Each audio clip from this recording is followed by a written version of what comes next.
In the backwoods behind the base in Cold Lake, you'll find a small cadet camp.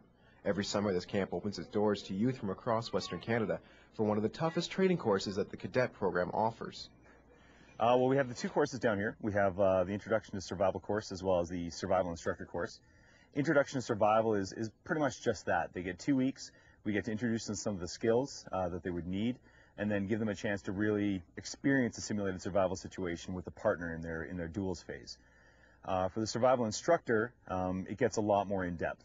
In-depth is right. The cadets learn everything from map reading to shelter building and how to start a fire. But we're also looking at the instructional aspect of it, where they can actually take these skills and then teach it to somebody else. So we evaluate them on their instructional technique, leadership ability, survival skills, navigational skills. Captain Wise wanted me to take part in a night out with the cadets to see firsthand just what sorts of things are taught to the youth. In order for me to take part in the survival training, one of the first stops that I had to make was at the supply building.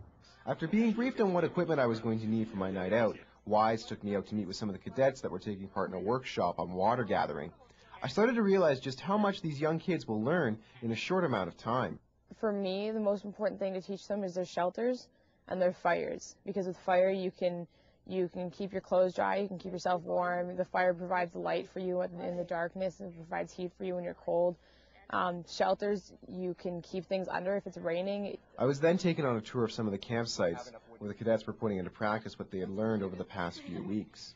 And obviously we have our firewood, and since it tends to rain a lot, we keep it in there because we don't want it getting wet, because then we can't use it in the fire. Basically just survival, because my squadron has this but we have training weekends too.